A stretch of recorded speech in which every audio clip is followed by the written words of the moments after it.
Bueno, buenas noches a todos. Nuevamente, mi nombre es Daniela Zárate y el día de hoy para la revisión de tema inicial vamos a hablar acerca de los estudios pragmáticos de los trastornos hipertensivos. De antemano, nuevamente, gracias al doctor Rangel por la ayuda para la investigación y a todos ustedes por conectarse. Como sabemos, la preeclampsia es un trastorno multisistémico caracterizado por un daño endotelial que conlleva un mayor riesgo cardiovascular a largo plazo. Su incidencia ha aumentado en países desarrollados debido a factores como la edad materna avanzada, la obesidad, enfermedades vasculares preexistentes, haciéndose esencial un control prenatal adecuado para su prevención y manejo. En este contexto, vamos a ver que los estudios pragmáticos han cobrado relevancia ya que evalúan la efectividad de las intervenciones en entornos clínicos reales, considerando la variabilidad de la población y los diferentes escenarios de atención. Esto permite optimizar las estrategias de detección y tratamiento, mejorando los resultados materno-fetales y reduciendo las complicaciones a largo plazo. Estos son algunos de los contenidos que vamos a estar viendo durante la charla. Sin embargo, me gustaría empezar definiendo la preeclampsia como trastorno multisistémico del embarazo que ocurre después de la semana 20 de gestación y se va a caracterizar por una disfunción endotelial generalizada, donde su principal manifestación es la hipertensión arterial, definida con valores mayores a 140/90 en dos mediciones separadas por al menos 4 horas o una única medición de 160/110. Además, esta se suele presentar con proteinuria significativa. Sin embargo, últimamente se ha visto que en ausencia de proteinuria, el diagnóstico de la preeclampsia puede establecerse si hay afectación en los órganos diana. Históricamente, vamos a ver que la preeclampsia ha sido reconocida desde la antigüedad. Sin embargo, los conceptos que conocemos acerca de ella han cambiado a lo largo de los siglos. Por ejemplo, en el origen vamos a tener que los registros más antiguos provienen del papiro de Caun, que describe las convulsiones en mujeres embarazadas. Además de esto, por ejemplo, en este man que vemos, podemos evidenciar las recetas que describían curas para evitar que las mujeres se muerdan la lengua el día del parto. Durante siglos hemos visto que civilizaciones como la egipcia y la china han documentado episodios similares sin diferenciarlos de la epilepsia. Por otro lado, en el siglo XVIII, médicos como François Bossier introducen el término de la preeclampsia, diferenciándolo de la epilepsia, ya que señala que esto está ocurriendo exclusivamente en mujeres embarazadas. Este es súper importante ya que es el primer intento de clasificarlo como una entidad clínica distinta. Para el siglo XIX vamos a tener que médicos como John Lever y James Young documentan por primera vez la asociación entre convulsiones, edema y proteinuria, y posteriormente vamos a establecer la triada diagnóstica clásica, que es la hipertensión, el edema y la proteinuria. En esta imagen también podemos evidenciar el primer informe sobre la asociación entre las convulsiones puerperales y la albuminuria. Ya para 1914, pues vamos a ver que durante varias décadas a la preeclampsia se le consideró como una toxemia del embarazo. Digamos que en estos casos se consideraba que era una intoxicación materna debido a la presencia de sustancias circulantes en la sangre. Para el 2000 ya vemos un gran avance que ha ocurrido con la identificación de factores angiogénicos y antiangiogénicos, proteínas que son producidas por exceso de la placenta, bloqueando factores angiogénicos. Esto, digamos que consolida la fase de la preeclampsia como un síndrome vascular con base en función endotelial. Para el 2013 tenemos, se elimina el diagnóstico exclusivo con proteinuria, diciendo que es suficiente para el diagnóstico tener daño a órganos diáneos. Adicionalmente, hoy en día vamos a ver que la preeclampsia es reconocida como una enfermedad multifactorial con un impacto cardiovascular a largo plazo, lo que ha llevado a nuevas estrategias de detección temprana y prevención basados en biomarcadores angiogénicos, antiangiogénicos y un monitoreo continuo en los factores de riesgo maternos. Esta gráfica me la proporcionó el doctor, me parece súper interesante porque vemos la evolución a lo largo de los años con el concepto de la preeclampsia y además podemos ver cómo inicialmente eran factores solo clínicos los que se evaluaban en esta patología. Sin embargo, últimamente pues los estudios han avanzado tanto que se refiere incluso a análisis de proteínas implicadas en la preeclampsia. Para este que me gustaría resaltar principalmente, por ejemplo, en alrededor de los 2000 se empiezan a realizar estudios de asociación con GWAS de todo el genoma, identificando polimorfismos como el FLT1 y el ACVR2. Además, se empiezan a asociar variantes genéticas asociadas con la hipertensión y la remodelación vascular de la preeclampsia. Frente a factores que muestran los avances en la transcripción y la identificación del ARN, pues se han realizado estudios con los microARNs, que básicamente nos muestran ARN mensajeros con leptina. Además, estudios recientes han identificado que estos están circulando como biomarcadores de la enfermedad. Frente al análisis de proteínas implicadas que vamos a tener, ¿qué estudios ¿dónde es? ¿Qué estudios han, han identificado proteínas en orina como la serpina 1 y la albúmina, y también se ha identificado en la sangre factores antiangiogénicos y angiogénicos factor de crecimiento, eh, como el factor de crecimiento. También se han identificado proteínas inflamatorias como el fibrinógeno y la vitronectina. Y metabólicamente vamos a ver que se identifican principalmente cuerpos cetónicos y LN, los que están elevados en la preeclampsia con mujeres, y en mujeres con preeclampsia, lo que sugiere que estas están presentando un aumento en el estrés oxidativo y una disfunción endotelial. Adicionalmente, se han realizado revisiones sistémicas donde se encuentra que las vías metabólicas se encuentran alteradas. Por ejemplo, se encuentra alterado el ácido úrico relacionado con una disfunción endotelial y un estrés oxidativo, y el oxoglutarato, que interviene en el metabolismo energético y en el ciclo de Krebs. Fisiopatológicamente, pues como sabemos, la preeclampsia es un trastorno multisistémico de origen placentario que afecta principalmente la función vascular materna.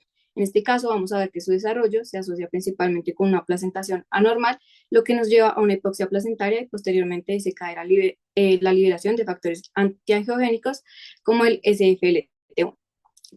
La fisiopatología la podemos dividir principalmente en dos modelos.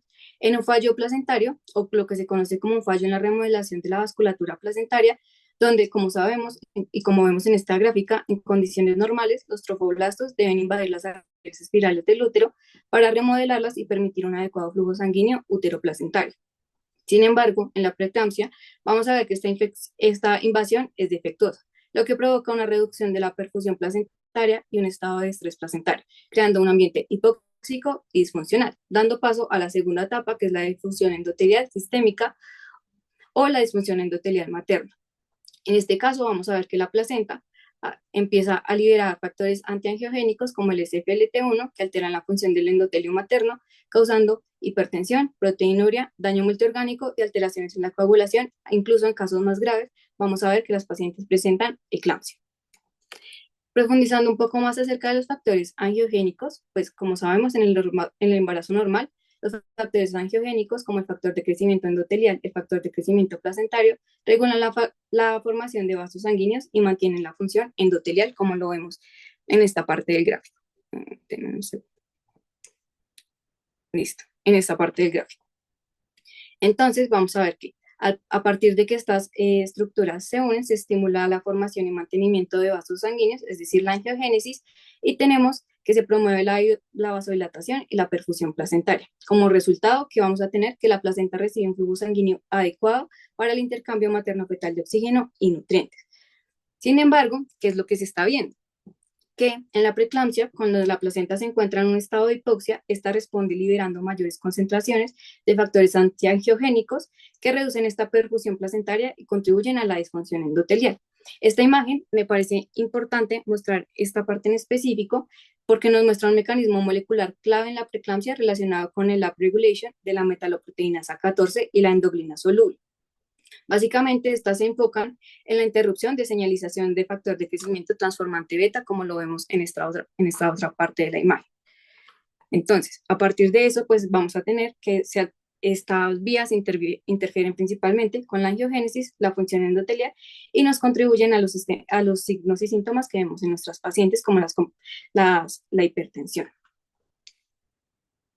Y en general podemos definir los factores angiogénicos con diferentes stages. Entonces vamos a tener el primer estadio, donde vamos a tener un defecto en la invasión trofoblástica, que esto nos va a generar un estado de estrés oxidativo pues, en la placenta, y posteriormente un estadio 3, que es donde se nos están generando los síntomas. Principalmente en el estadio 1 vamos a tener una disminución del óxido nítrico, lo que reduce la vasodilatación, favorece la hipertensión, disminución de enzimas como la enzima hemooxigenasa, que protege contra el estrés oxidativo, y su disminución contribuye al daño endotelial. Adicionalmente tenemos aumento, por ejemplo, de autoanticuerpos contra el receptor AT1, que promueven la vasoconstricción y la inflamación, y aumento del estrés oxidativo, que aumenta el daño en los vasos sanguíneos placentarios. Listo. Sin embargo, no todas las pacientes presentan la misma evolución clínica, por lo que podemos clasificar la preeclampsia en diferentes fenotipos dependiendo de cuándo aparece la enfermedad y cuál es el mecanismo predominante que la causa. Entonces vamos a tener fenotipos de inicio temprano, que básicamente son pacientes que desarrollan la preeclampsia menor a 34 semanas y esto está más relacionado con una placentación defectuosa. En esta se identifica principalmente un aumento de factores como el SFLT1. Y vamos a tener un fenotipo de inicio tardío mayor a 34 semanas, el cual está guiado por una inadecuada adaptación cardiovascular materna al embarazo. Aquí vamos a ver que los factores metabólicos y cardiovasculares juegan un papel súper importante. ¿Por qué? Si bien la placenta no está tan afectada como en el inicio temprano, la madre en estos casos no puede manejar los cambios hemodinámicos propios del embarazo, lo que lleva a hipertensión y a una disfunción endotelial. Teniendo todo eso en cuenta, entonces vamos a tener que la predicción temprana sigue siendo un área clave en la obstetricia moderna, donde la posibilidad de intervenir antes del desarrollo de la enfermedad podría cambiar el curso natural de la enfermedad y reducir su incidencia y gravedad. En estos casos se recomienda un cribado en el primer trimestre del embarazo, donde se nos permite la implementación de estrategias preventivas como lo es la administración en dosis bajas. Principalmente vamos a ver que esta predicción temprana y este cribado que se va a hacer se tiene que tener en cuenta varios factores, por ejemplo, los factores maternos y antecedentes clínicos, como lo es la edad materna, el índice de masa corporal, la hipertensión crónica y comorbilidades con las que venga nuestro paciente, parámetros biofísicos, como lo es la medida de la presión arterial y el Doppler de arterias uterinas, y ya por otro lado tenemos factores o biomarcadores bioquímicos, como lo son los factores de crecimiento. Entonces, a partir de esto se generan teoremas que básicamente combinan la información y generan un riesgo individualizado en el que la paciente puede o no desarrollar la preeclampsia. ¿Esto porque es importante? Porque nos permite decidir si los pacientes deben recibir aspirina o un seguimiento más estricto. Porque es importante el cribado en la clínica, principalmente, como lo vengo diciendo, por la predicción y la prevención de la preeclampsia prematura, identificando pacientes con alto riesgo antes de la aparición de síntomas y además facilitar las intervenciones para mejorar desenlaces materno-fetales. Segundo, porque me permite optimizar los tratamientos, donde la administración de 150 miligramos de aspirina, por ejemplo, en mujeres de alto riesgo, y sobre todo la reducción de uso innecesario de recursos médicos. Digamos que al estratificar el riesgo se evita que la administración sea una administración de aspirina en pacientes que no se benefician de ella y también se optimiza la vigilancia en aquellas gestantes que se encuentran en riesgo. Para eso existen estudios como lo es el ASPRE, que este es un ensayo clínico multicéntrico doble ciego aleatorizado, que el objetivo de este es evaluar la eficacia de la administración de dosis de 150 miligramos día de aspirina desde la semana 11 a 14 hasta la semana 36 en mujeres con alto riesgo de desarrollar una preeclampsia prematura, es decir, mujeres que en el cribado inicial que hicimos tengan un factor de riesgo mayor a 1 en 100. Entonces, como vemos, la población claramente son mujeres embarazadas identificadas con alto riesgo, donde la intervención es la administración de 150 miligramos de aspirina, comparando con un grupo placebo, y vamos a ver que el outcome o el desenlace pues, es principalmente la reducción del riesgo de la preeclampsia prematura y la necesidad de hospitalización neonatal. Entonces, para este caso vamos a tener que el estudio se realizó incluyendo 26.941 mujeres, donde al final del estudio vamos a ver que realmente se les asignó solo a 878 pacientes fueron asignadas con aspirina y 898 pacientes fueron asignadas con placebo, de las cuales solo 798 fueron asignadas al grupo primario de análisis y 822 fueron incluidas en el grupo de control placebo.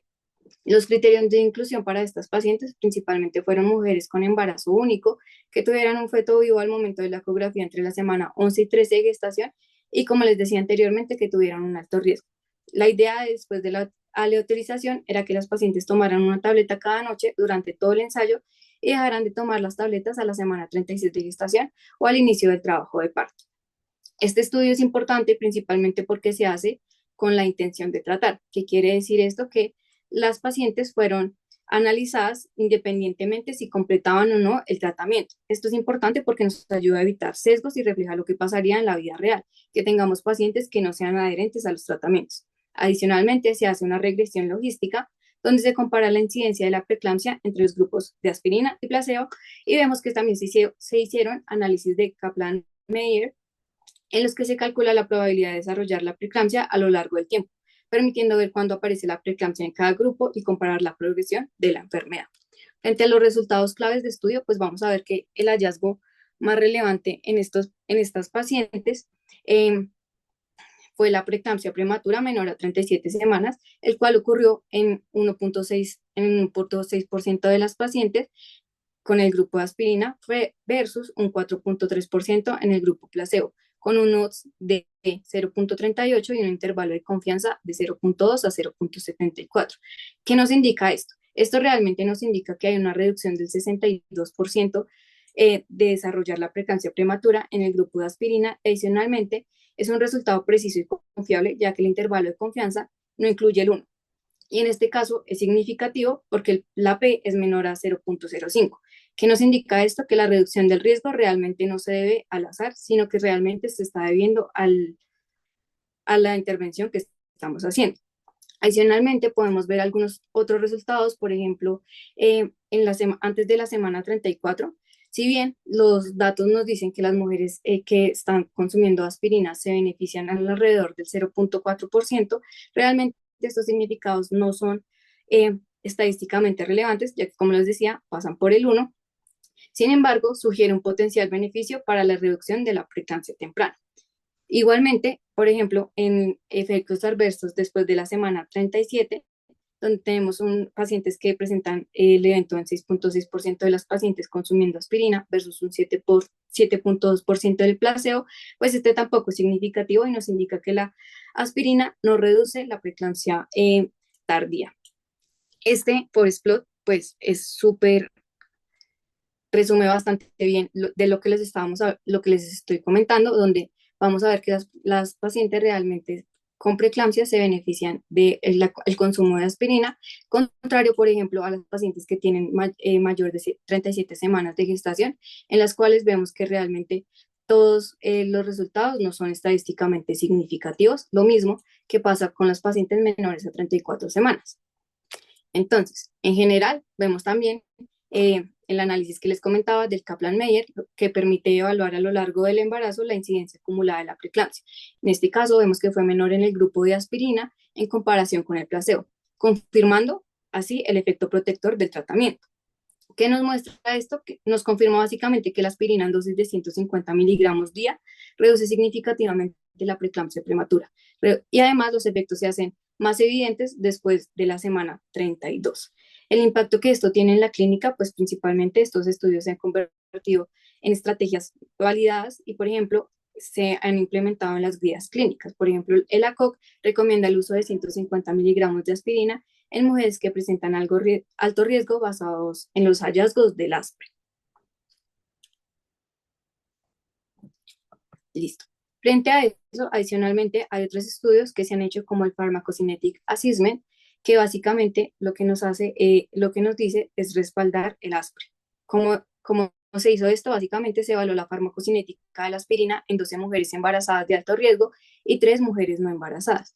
Lo que se quería evaluar era si la dosis de 100 miligramos funcionaba igual que una dosis de 150 en las mujeres que se encontraban embarazadas. ¿Qué mostraron estos resultados? Que las mujeres embarazadas experimentaban, que son las mujeres embarazadas, este verdecito punteado, que nos mostraba que los resultados experimentaban una reducción del 40% en la exposición total del fármaco y un 29% en la concentración máxima del fármaco. Diferente a cuando se administraba dosis a 150 miligramos, donde las pacientes se veía que alcanzaban una concentración máxima como las pacientes que no estaban embarazadas. Digamos que el presente estudio farmacocinético respaldaba este enfoque al demostrar que debido a la mayor eliminación de la aspirina en el embarazo, una dosis de 100 miligramos no alcanzaba concentraciones óptimas en mujeres embarazadas, mientras que una dosis de 150 miligramos logra niveles comparables a los obtenidos con 100 miligramos en mujeres no embarazadas. Digamos que esto refuerza la elección de 150 miligramos en el ensayo ASPRE, asegurando así una inhibición inadecuada de la síntesis del tromboxano y una mejor protección contra la disfunción placentaria que contribuye al desarrollo de la preeclampsia. Pero, entonces, ¿qué hacemos cuando la preeclampsia ya está presente? Aquí es donde entra en juego las estrategias de tratamiento. El manejo de la hipertensión en el embarazo es fundamental, no solo para evitar complicaciones maternas, sino también para mejorar los desenlaces Entonces, fetales. quisiera de pronto puntualizar algo importante para todos ustedes. ¿Me escuchan? Sí. Aló, Daniela. Sí, sí, señor. Bueno, entonces, qué pena, que estoy un poquito con la señal molesta. Entonces, ese estudio ASPRE para ustedes, el primer mensaje que se debe llevar, el estudio ASPRE es uno de los estudios paradigmáticos en preeclampsia, porque fue el estudio que le brindó a ustedes la evidencia científica, uno, para entender que los tamizajes sí nos ayudan en el enfoque de lo que es prevención. Cuando yo tamizo e inicio medicamentos, voy a tener una respuesta. Dos, fue el estudio que definió la dosificación, por lo menos con mayor evidencia que se debe usar en la parte obstétrica, que son los 150 miligramos. Y tres, es un estudio que también les permite a ustedes abrir luces sobre algunas otras cosas de prevención. Por ejemplo, restricción de crecimiento fetal, aunque la P no fue una P significativa, sí fue una P que nos fue orientando y diciendo que existe la posibilidad de que tenga un efecto protector para otras condiciones, lo cual ha abierto puertas. Este es uno de los primeros estudios paradigmáticos y de los más importantes en prevención de preeclampsia que van a escuchar en cualquier parte del mundo, es el estudio ASPRE. ¿Oyeron? Listo. Muy bien. ¿Qué genética? Listo. Entonces, ¿qué hacemos cuando la preeclampsia ya está presente? Principalmente, como les decía, aquí es donde entra el juego las estrategias de tratamiento. El manejo de la hipertensión en el embarazo es fundamental porque no solo nos permite evitar complicaciones maternas, sino también nos permite mejorar los desenlaces fatales. Este principalmente se va a basar en un monitoreo estricto materno-fetal que nos permite evaluar los signos de progresión a la eclampsia o insuficiencia placentaria, un control de la presión arterial que nos permite evitar las crisis hipertensivas con los antihipertensivos, la neuroprotección con sulfato de magnesio e incluso hemos visto que las decisiones en el momento del parto. Las principales guías clínicas, pues en este caso han establecido distintos umbrales para iniciar el tratamiento, que se los dejo en esta tabla. ¿Qué vamos a tener en cuenta? Entonces, frente a las opciones terapéuticas podemos tener, por ejemplo, la hipertensión que es leve a moderada, en la cual los medicamentos principales que se usan es el labetalol oral, el nifedipino y la metildopa. Estudios como el CHIPS demuestran que un control más estricto de la presión arterial en la hipertensión gestacional o crónica van a reducir el riesgo de la hipertensión severa sin afectar el crecimiento fetal, lo que apoya el tratamiento en estos casos. Frente a la hipertensión severa, pues vamos a tener que, obviamente, esto lo vamos a considerar una urgencia obstétrica debido al alto riesgo de complicaciones maternas graves, incluyendo la hemorragia intracraneal y el daño multiorgánico. Para esto se suele usar nifedipina oral de liberación prolongada, labetalol intravenoso e hidrolacina. Importante que a pesar de que se inicie de manera urgente, debe evitarse descensos bruscos de la presión arterial para prevenir una hipoperfusión fetal. Frente al manejo adicional que vamos a tener, que el sulfato de magnesio es el tratamiento más efectivo para prevenir y tratar las convulsiones en mujeres con preeclampsia severa, comparado con otros anticonvulsivantes como el diazepam o la fenitoína. Este reduce significativamente el riesgo de convulsiones recurrentes, como que ha quedado demostrado en el estudio que se hizo en el MAPI. Y adicionalmente vamos a ver que el manejo de la preeclampsia requiere decidir entre prolongar el embarazo o inducir un parto para evitar complicaciones maternas, pues varios estudios pragmáticos han evaluado este dilema como el IPITAD 1 y el IPITAD 2. Entonces, frente al CHIPS, pues vamos a ver que el estudio CHIPS es un ensayo clínico aleatorizado multicéntrico abierto, el cual tiene como objetivo establecerse un control más estricto de la presión arterial durante el embarazo, ofrece mejores desenlaces clínicos sin comprometer la perfusión placentaria y el crecimiento fetal. Entonces, en este caso, pues vamos a tener que el desenlace principal que ellos estaban buscando era mirar qué pacientes llegan a hipertensión severa con complicaciones maternas, tienen pérdida del embarazo o necesidad de intervención médica durante más de 48 horas durante los primeros 28 días postnatales. Entonces, vamos a ver que en este ensayo, inicialmente se escogieron 10.030 pacientes que fueron aleatorizadas, sin embargo, vamos a ver que las pacientes que fueron incluidas para un análisis estricto fueron solamente 493 pacientes, las cuales también fueron indicadas para el análisis primario, y vamos a tener por otra parte las 488 mujeres que fueron asignadas para un control mucho más estricto. Entonces, en estos casos, estas 488 pacientes también fueron incluidas en el análisis primario. Durante los criterios de inclusión, pues claramente las pacientes tenían que tener una hipertensión preexistente que no fuera grave, que no tuviera proteinuria o pacientes con una hipertensión gestacional. Tenían que tener una presión arterial diastólica de 95 a 105 si no estaban recibiendo una terapia antihipertensiva y de 85 a 105 si estaban recibiendo un tratamiento de efecto único. El medicamento principal que se usó para estas pacientes, para evaluarlas, fue el labetalol, frente a la población que vamos a tener. Entonces, realmente vamos a ver que la población es estadísticamente parecida. Esto es importante porque los dos grupos son comparables y esto nos permite evaluar los efectos del control de la presión arterial con un adecuado diseño experimental. Por ejemplo, vamos a ver que la hipertensión preexistente está presente entre 171%, entre 171 pacientes frente a un ensayo más riguroso con las 365 pacientes. Igualmente vemos que las pacientes se parecen en rangos de edad también.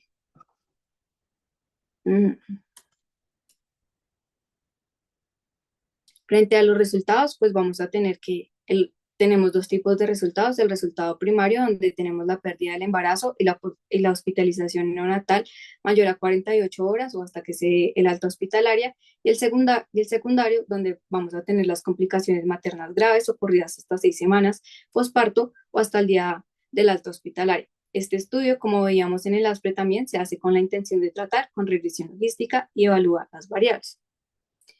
Entonces, frente a los resultados maternos, pues vamos a ver que no, no hay diferencias significativas en la tasa de resultados primarios en los dos grupos. Entonces, sin embargo, el análisis de complicaciones maternas muestran que hay un grupo de control menos estricto, que el grupo de control menos estricto, que es este, muestra que alrededor de 40.6% versus un 27.5%. Este ensayo es realmente significativo, principalmente porque se tiene en cuenta que las pacientes que tienen un control menos estricto suelen tener complicaciones más severas durante el embarazo comparado con las pacientes que tienen un control más estricto.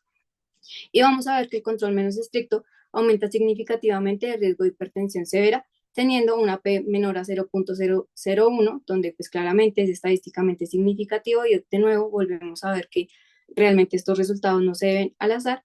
Y adicionalmente vamos a ver que hay tendencias hacia un mayor daño endotelial y mayor incidencia de HER en las pacientes que tienen un control menos, menos riguroso. Igualmente, esta gráfica en la figura 2 nos muestra la distribución de la presión arterial sistólica y diastólica en ambos grupos y se observa que en el grupo de control menos estricto hubo mayor proporción de mujeres con hipertensión severa. La conclusión de esto es que el grupo de control estricto redujo la incidencia de la hipertensión severa y la hipertensión severa se asoció a mayores complicaciones maternas. Frente al outcome de neonatal, pues vamos a ver que este sí no tiene diferencias significativas en la tasa de resultados primarios. Vamos a ver que un control menos estricto se da en el 31.4% de los pacientes frente a un control estricto del 30.7% por los pacientes y vemos que el intervalo de confianza pues cruza por el 1. Entonces, no es significativo. Esto sugiere que el control estricto realmente no reduce el riesgo de muerte fetal o neonatal ni la necesidad de cuidados neonatales. Igualmente se veía, como les decía anteriormente, que uno de los miedos al tratar esas hipertensiones era que los pacientes tuvieran pesos al nacer menor al 10% o pesos al nacer menores al 3%. Igualmente vemos que estos ensayos tampoco son estadísticamente significativos porque igualmente en el control menos estrictos se presentan alrededor del 16.1% de los pacientes versus un 19.7% de los pacientes que tienen un control más estricto.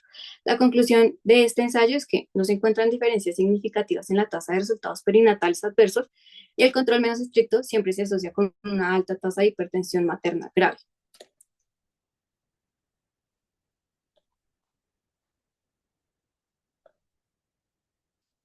Para los miembros activos, la palabra clave es hipertensión gestacional.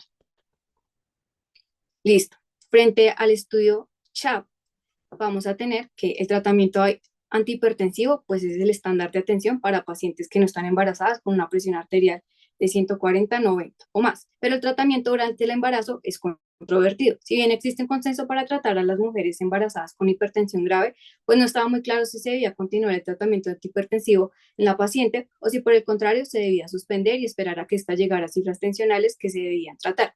Teniendo en cuenta esto, aparece el TAP, que es un ensayo clínico pragmático multicéntrico y aleatorizado, el cual fue diseñado para resolver una de las principales controversias en la medicina materno-fetal y es, ¿debe tratarse la hipertensión crónica leve durante el embarazo? Donde se evalúan los beneficios y la terapia antihipertensiva farmacológica.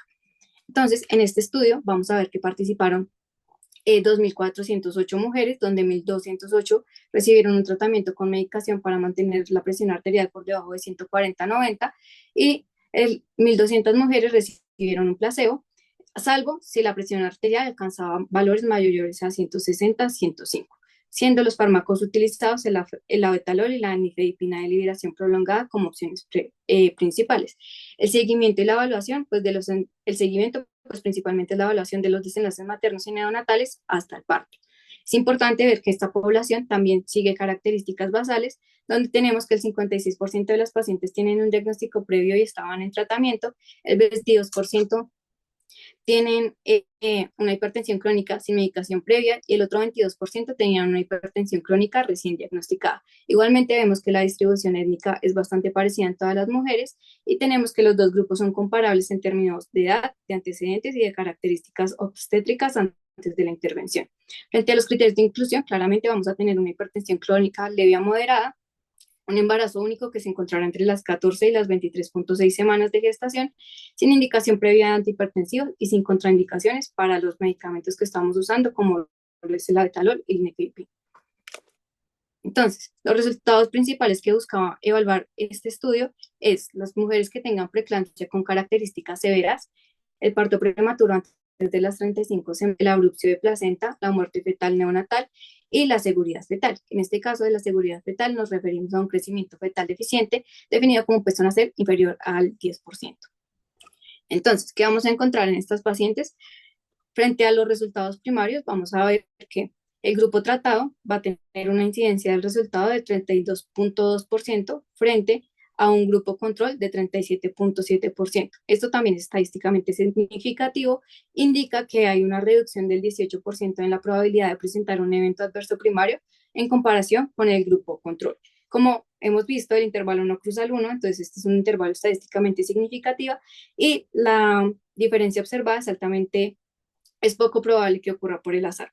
En este estudio, algo importante que mencionaban es que el número necesario a tratar era de 14.7, lo que indica que se necesita tratar alrededor de 15 pacientes con hipertensión crónica leve para prevenir un evento de preeclampsia severa, un parto prematuro por indicación médica antes de las 35 semanas, un desprendimiento de placenta o una muerte fetal o neonatal.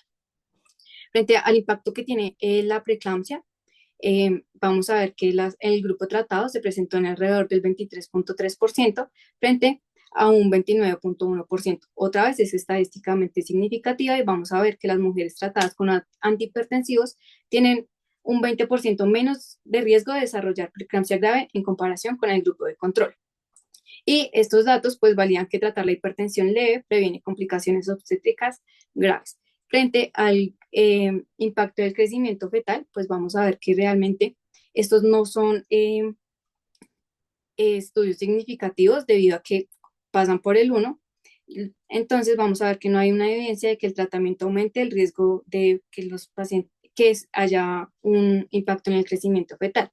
Como conclusiones que vamos a tener, que realmente tratar la hipertensión crónica o leve no aumenta el riesgo de restricción de crecimiento fetal, lo que refuerza la seguridad de la estrategia de empezar a tratar pacientes con hipertensión crónica leve y no dejar que avancen hasta que tengan cifras tensionales elevadas. Igualmente en este forest plot, pues vamos a ver que en la mayoría de los casos y sobre todo en el general, pues no, el intervalo de confianza es del 95% y no cruza el 1, lo que indica que el tratamiento antihipertensivo activo reduce el riesgo de desenlaces primarios en comparación con el control. Como hallazgos principales, pues vamos a tener que el tratamiento se asocia con mejores resultados del embarazo en comparación con estrategias de no tratar hasta que se vuelva grave. El tratamiento antihipertensivo reduce significativamente el riesgo de complicaciones maternas y partos prematuro y ha tenido un impacto en las guías clínicas, pues ya que estas han incluido las recomendaciones estableciendo tratamientos antihipertensivos con hipertensión leve como el estándar de atención. Hablando, completando lo que hablábamos al inicio de la presentación acerca de los factores angiogénicos y antiangiogénicos, vamos a ver que uno de los avances más significativos en la comprensión de la preeclampsia ha sido el descubrimiento de desequilibrios entre factores angiogénicos y antiangiogénicos. ¿Por qué esto es importante? Porque vamos a ver que si FLT1 es alto y factores angiogénicos son bajos, significa que la madre va a tener más riesgo de desarrollar preeclampsia. Este índice nos ayuda a predecir quiénes podrían desarrollar una enfermedad antes de que incluso aparezcan los síntomas. Entonces, si el valor es elevado, la preeclampsia es más severa, hay mayor riesgo materno-fetal y esto nos ayuda a identificar los pacientes que necesitan una intervención más urgente ante el diagnóstico. Vamos a tener que uno de los estudios más relevantes en el campo es el Clinical Interpretation para la predicción, el diagnóstico y el manejo de la preeclampsia, donde se van a establecer puntos de cortes específicos para diagnosticar o descartar la preeclampsia según la edad gestacional. En este caso, se encuentra que mujeres con sospecha de preeclampsia de inicio temprano, una relación menor a 33, tiene una sensibilidad del 95% y una especificidad del 94%. ¿Esto qué significa? Que el 95% de las mujeres con preeclampsia fueron correctamente identificadas como enfermas y que el 94% de las mujeres sin la enfermedad fueron correctamente clasificadas como sanas.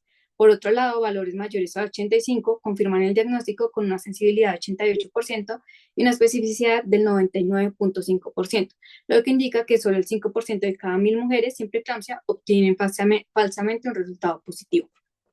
Para la preeclampsia de inicio tardío, pues vamos a ver que la sensibilidad y la especificidad bajan, sin embargo, siguen siendo relevantes. Vamos a tener que una corte menor a 33 también mostró una alta capacidad de descartar la enfermedad con una sensibilidad del 89.9% y una especificidad del 73.1%. Y frente a un valor de mayor a 110, pues nos confirma la preeclampsia con una sensibilidad de 58.2% y una especificidad del 95.5%. Esto significa que aunque la prueba es muy precisa para confirmar la enfermedad, en algunos casos puede no detectar a todas las mujeres con una preeclampsia tardía. Y adicionalmente, pues tenemos estudios como el Prognosis y el SPIRE, que nos avalan básicamente lo que estábamos hablando en el estudio anterior, donde tenemos puntos de cortes que nos dicen si hay probabilidad de que la paciente nos desarrolle una preeclampsia, sobre todo en la próxima semana o en las próximas 4 semanas. El prognosis sobre todo es importante porque sus hallazgos son corroborados con los estudios hechos en Asia. Entonces, estos reafirman que este biomarcador, o sea, los antiangiogénicos, son altamente confiables para descartar la enfermedad en diferentes grupos étnicos y contextos clínicos, lo cual es bastante importante para la toma de decisiones clínicas. Frente al FULPERS, vamos a ver que este es un estudio multicéntrico prospectivo realizado en mujeres con preeclampsia en hospitales terciarios de Canadá, Nueva Zelanda, Australia y Reino Unido, y su objetivo principal fue diseñar y validar un modelo predictivo capaz de estimar el riesgo de complicaciones maternas graves dentro de las primeras 48 horas tras el diagnóstico de la preeclampsia. Es importante saber que este modelo combina biomarcadores clínicos y de laboratorios para estimar el riesgo de desenlaces y eventos adversos en pacientes con diagnóstico confirmado de preeclampsia. Entonces, vamos a ver que los parámetros clínicos que este incluye básicamente son los mismos que hablábamos cuando hablábamos del cribado, como la gestacional, la oximetría, la función renal y además parámetros hemodinámicos, ofreciéndome un enfoque completo para la estratificación del riesgo materno.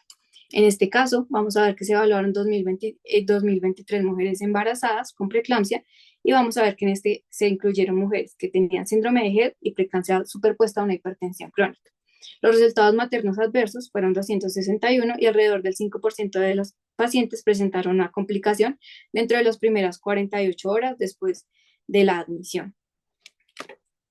Entonces, como les decía, vamos a evaluar variables clínicas como son factores clínicos obstétricos, signos vitales y la evaluación fetal.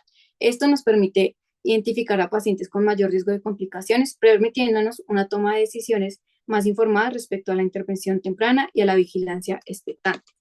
Esta validación se hace a partir de un modelo de regresión multivariada para identificar las variables y mirar la precisión predictiva dentro de las primeras 48 horas. Entonces se hace una, eh, una curva, una curva en la que vamos a mirar que valores más de 0,8 tienen una alta capacidad predictiva, valores entre 0,7 y 0,8 tienen una moderada capacidad predictiva y valores menores a 0,7 tienen una baja capacidad predictiva. Eso Entonces, recordemos, Daniel, es una curva ROC. Recordemos que eso para es una análisis de curva ROC. variables cuantitativas o continuas, qué pena, pueden ser utilizados para evaluar o aproximar un punto de corte que nos facilite la toma de decisiones. Pero bueno, sigue entonces. Listo. Entonces, ¿qué vamos a tomar? Como les decía, va a mirar tanto clínica como variables, entonces va a tener, por ejemplo, la edad gestacional al momento de la elegibilidad. Entonces vamos a tener un área bajo la curva de 0,61, de 0,61, y vamos a tener que la interpretación de esta es que cada semana adicional de edad gestacional al diagnóstico reduce el riesgo de desenlaces adversos en un 9%. Este hallazgo, digamos que es esperable, ya que las complicaciones de la preeclampsia suelen ser más graves en edades de gestación más tempranas. Vamos a ver que un menor tiempo de gestación está asociado con mayor afectación materna y perinatal. Frente a la presión arterial, pues igualmente vamos a ver que el área bajo la curva es alrededor de 0,65 al 0,67, lo que quiere decir que tiene una capacidad predictiva.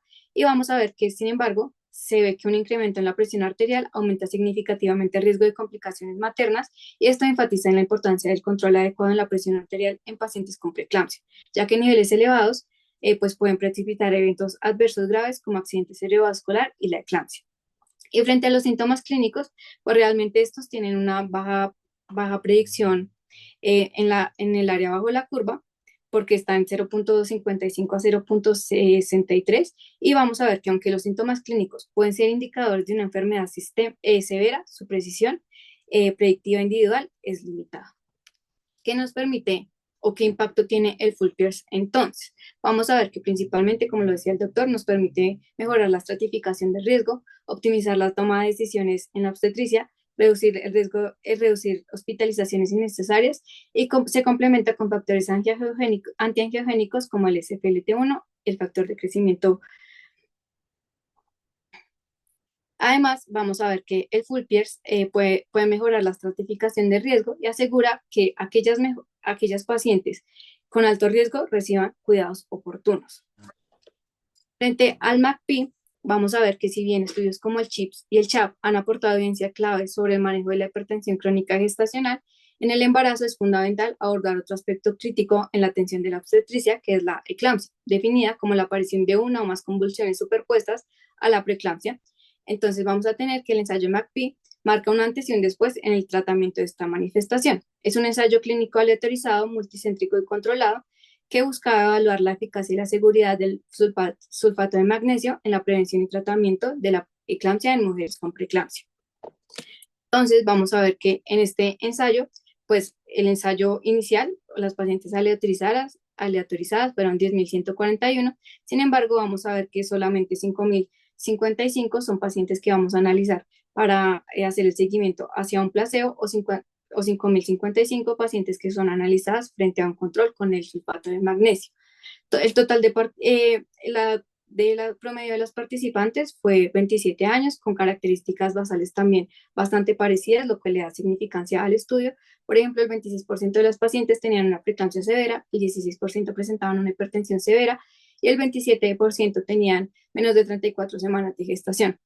Este ensayo es bastante interesante porque lo que se realizó fue que cada paciente recibió un paquete numerado que contenía 9 ampollas etiquetadas como un tratamiento de prueba MACP, ya fuera con sulfato de magnesio o con placebo. Adicionalmente recibían gluconato de calcio para contrarrestar posibles toxicidades por el sulfato de magnesio, y un paquete de rescate que sí tenía sulfato de magnesio para aquellas que desarrollaran la eclampsia. Importante que este ensayo se suspendía si una mujer tenía una convulsión. En ese caso, pues quitaban a la paciente. Los criterios de inclusión, como les decía, la preeclampsia definida mayor a 140-90 en 2 mediciones más proteinuria, y que las pacientes tuvieran una incertidumbre clínica sobre el beneficio del sulfato de magnesio. Además, que tuvieran un ingreso hospitalario antes o hasta 24 horas después del parto.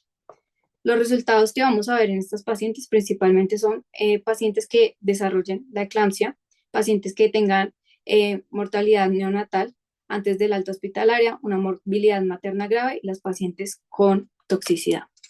Entonces, frente a la mortalidad materna, pues realmente la mortalidad materna fue menor en el grupo de sulfato, siendo eh, alrededor de 0,2% frente a un 0,4% sobre las pacientes que tenían el placebo. Sin embargo, la reducción del riesgo pues no es significativa. No es significativa. Sí, sí, y es importante tener en cuenta que la principal causa de muerte materna fue el paro cardiorrespiratorio y la insuficiencia cerebrovascular. En este caso, que sí es importante que vamos a tener que las mujeres con preeclampsia severa que recibieron sulfato de magnesio tuvieron una reducción significativa de riesgo de la eclampsia, y este hallazgo es importante porque consolida el sulfato de magnesio como el tratamiento de elección de la preeclampsia con el riesgo de convulsiones. Igualmente, vamos a ver que el tratamiento con sulfato de magnesio también redujo la necesidad de cuidados intensivos maternos, lo cual es esperable debido a que al prevenir la progresión de la eclampsia, pues se logra disminuir la mortalidad materna y la necesidad de intervenciones agresivas como la intubación o un soporte inotrópico. Y vamos a ver en este forest plot también que en general lo que se recomienda es, o lo que se ha visto es que los pacientes en la mayoría de los casos se ven beneficiados por el uso de sulfato de magnesio, excepto en mujeres que ya habían tenido manejo con anticonvulsivantes antes, el cual no es estadísticamente significativo.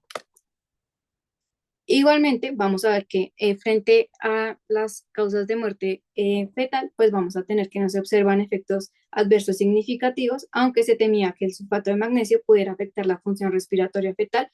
Los resultados mostraron que su uso es seguro en contextos de preeclampsia severa. En general, pues vamos a ver que los resultados del ensayo MACPI demuestran claramente que el sulfato de magnesio es eficaz para reducir considerablemente el riesgo de la eclampsia en mujeres que presentan preeclampsia, sin aumentar de manera relevante la morbimortalidad materna o neonatal. Bueno, Daniela, un dato importante para que ustedes conozcan, además de el cambio tan importante que implicó el estudio McPie a nivel mundial, es que ese estudio de todos los ensayos clínicos que estamos revisando hoy es el único estudio multicéntrico donde participó Colombia. O sea, en ese estudio tuvimos población colombiana, tuvimos población de la ciudad de Bogotá. Eso significa que es de todos los estudios que han visto hasta el momento el único que ha tenido un contexto de validación externa porque por definición se hizo en nuestra población. Para que siempre recuerden eso, que bueno, también hemos hecho parte de estos estudios paradigmáticos y de los cambios que se han hecho en el manejo de las pacientes con preeclampsia. Y obviamente uno de los grandes cambios, Dios mío, de lo que más ha impactado en la morbimortalidad de las mujeres era haber definido los esquemas de prevención para la eclampsia.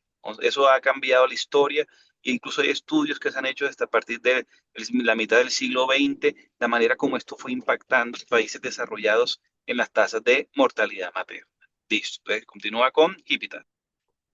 Y frente al IPITA, pues vamos a ver que cuando la preeclampsia se desarrolla en la fase final del embarazo, la decisión sobre el momento del parto es clave. Este ensayo es un ensayo controlado, aleatorizado, abierto, multicéntrico, que se realizó en 6 hospitales académicos y 32 hospitales no académicos en los Bajos. Este principalmente está diseñado para responder una pregunta clave en la obstetricia. ¿Es mejor inducir el parto en mujeres con hipertensión gestacional o preeclampsia leve a término, o esperar el inicio espontáneo del trabajo de parto?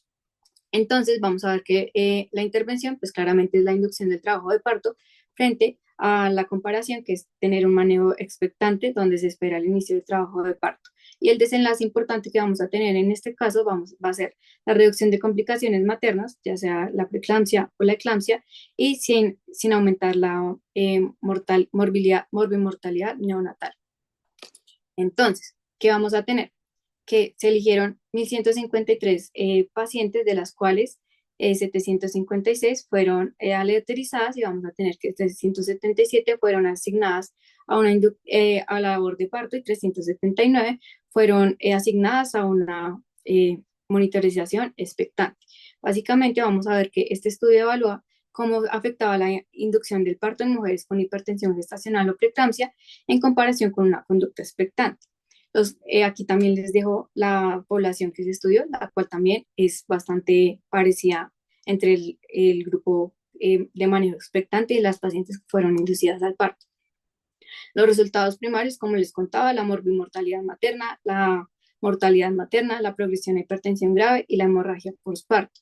Importante que los resultados de este estudio muestran que la inducción del parto se asocia con un menor riesgo compuesto, lo que se atribuye principalmente a la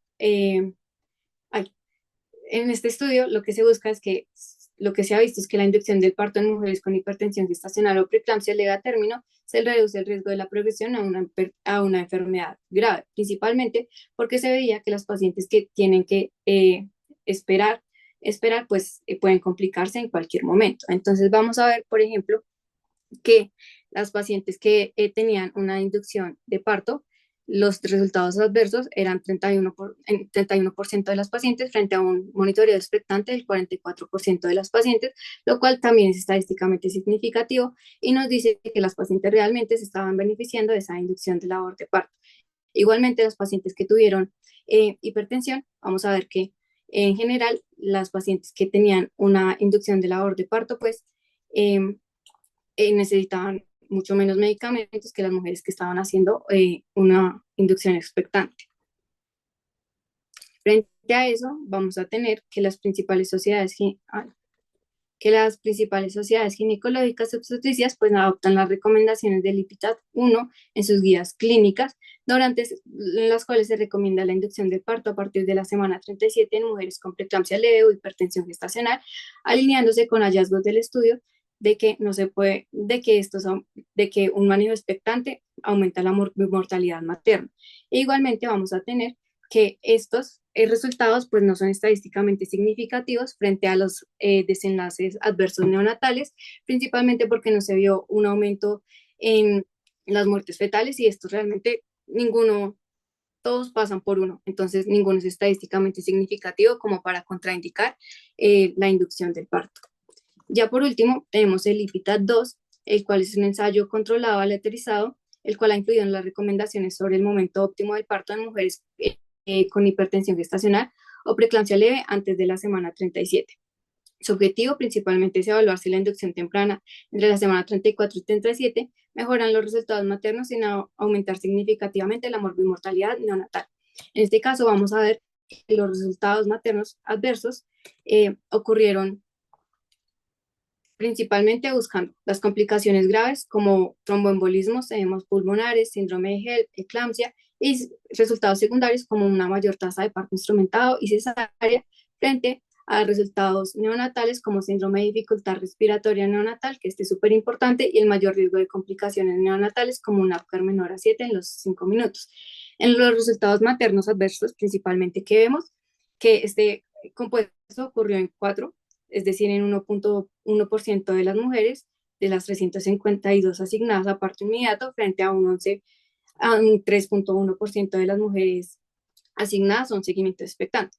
En este caso, pues vamos a ver que realmente los desenlaces maternos pues no son estadísticamente significativos, sin embargo, vamos a ver que el resultado neonatal primario, es el que nos importa para este estudio, vamos a ver que el resultado se produjo en 20 de los pacientes, es decir, en 5.7% de los pacientes de 352 del parto inmediato, frente a 6 del 351 del grupo de seguimiento expectante. ¿Esto qué nos quiere decir? Principalmente que los pacientes o los bebés tienen un riesgo significativo de hacer un síndrome de dificultad respiratoria y necesitaron presión positiva para continuar durante más de 24 horas, surfactante o ambos. Esto es importante principalmente porque aquí vemos un término que no hemos hablado, que es el número necesario para dañar de 25. Es decir, por cada 25 partos inducidos antes de la semana 37, se generaría un caso adicional de síndrome de dificultad respiratoria. Entonces vamos a ver que el parto inmediato triplica el riesgo con un riesgo relativo de 3.3 de que el recién nacido desarrolle síndrome de dificultad respiratoria en comparación con esperar a que el parto ocurra de manera natural. Igualmente, el intervalo de confianza nos sugiere que este efecto es estadísticamente significativo, es decir, que es poco probable que el resultado sea producto del azar. ¿Qué implicaciones tiene esto en la práctica clínica? Principalmente, pues vamos a ver que los resultados mostraron que el parto inmediato, si bien no reduce el riesgo de complicaciones maternas, hay tendencias a que el parto temprano se asocie con mayor riesgo neonatal. En general, ¿qué vamos a ver? Que los estudios pragmáticos han definido el manejo de los trastornos hipertensivos del embarazo, proporcionando evidencias claves para la toma de decisiones. Ensayos como el CHAP, el CHIPS, el MACPI y los IPITAT han demostrado la importancia de individualizar el tratamiento según la severidad del trastorno, la edad gestacional y la estabilidad materno-fetal. Vamos a ver que el manejo de la hipertensión crónica leve ha evolucionado con el CHAP trial, que venció beneficios en el tratamiento antihipertensivo sin comprometer el crecimiento fetal, que era lo que más le preocupaba a los pacientes. En casos de la preeclampsia grave, el MACP estableció el sulfato de magnesio como un estándar en la prevención de la eclampsia. Por otro lado, estudios como Lipitat mostraron la inducción del parto, que la inducción del parto reduce complicaciones maternas en la preeclampsia leve a término, mientras que el manejo expectante entre las 34 y las 37 semanas eh, es viable siempre y cuando la condición materno-fetal lo permita. En general, vamos a ver que los estudios pragmáticos nos permiten realizar un manejo preciso y personalizado en las pacientes. Muchas gracias. Listo, Daniela, muchísimas gracias a todos. Gracias igualmente al doctor Saúl por acompañarme en esta charla, al doctor Víctor, que creo que estuvo muy completa, muy buena, creo que es de bastante importancia que pues abriendo este módulo y nuestra primera charla podemos abrir con un tema que es de bastante importancia y como pues los que podemos estar más cerca a salas de parto, ver que es una de las cosas que más se nos presentan en nuestras pacientes maternas. Entonces, poder abarcar todos esos estudios, mirar de dónde salen y poder tener ese acercamiento como más directo nos va a permitir que al mismo tiempo lo podamos aplicar con nuestras pacientes y sepamos de dónde salió cada cosa, por qué sucede y qué estudios usó para pues la una o la otra y las conclusiones que nos diste. Muchísimas gracias, Daniel. Entonces, no sé si el doctor Rangel tiene algún comentario o alguna cosita para decir. Igual, ya nos dio acotaciones a lo largo de la intervención que igual estuvieron buenas, pero no sé si quiere cerrar o algo por el estilo, doctor, lo escuchamos. Bueno, Daniela, no, de antemano felicitar a Daniela porque ese análisis de la parte de pruebas de bienestar, de pruebas estadísticas, qué pena, y ese análisis epidemiológico, en definitiva, fue muy, pero muy completo. Y en términos generales, es el ejercicio que ustedes siempre deben hacer cuando vamos a valorar la evidencia científica, o sea, la medicina basada en la evidencia. Todo lo que ustedes están viendo son artículos de nuevo paradigmáticos, han cambiado la historia y creo que Daniela lo explicó bastante, pero bastante bien. Y muchos de los manejos, como tú acabas de decir, doctor, son parte de lo que nosotros aplicamos hoy en día. Y me alegra que pues, se puedan llevar ese mensaje de entender de dónde surge en términos generales toda esa evidencia, todo ese ejercicio médico, qué pena, que hoy en día se ejerce en la sala de partos, en piso, incluso en un control prenatal. Entonces, bueno, felicitarlos y espero que les haya ayudado mucho para tener conceptos del ejercicio de lo que hoy hacemos mucho más completos. Vale, muchas gracias, doctor. Listo, de casualidad, ¿alguien tiene alguna pregunta, alguna duda que quiera resolver de una vez que tenemos al respecto el doctor Rangel o alguien tiene algún comentario, algo que no les haya quedado muy claro? O podemos dar el cierre. En el chat no tengo preguntas y no veo más levantadas, así que creería que eso sería todo. Bueno, Daniela, nuevamente muchísimas gracias por tu charla, creo que estuvo demasiado excelente. Igualmente al doctor Rangel por el acompañamiento y por la dirección de la misma. Entonces, no siendo más, damos por terminada nuestra primera charla del semestre y pues seguimos invitándolos a que se sigan conectando todas las charlas que vamos a tener, que tenemos un módulo muy preparado para ustedes este semestre que comenzamos y espero que les haya gustado. Chao a todos, que estén bien. Gracias. Buenas noches, doctor. Descansen.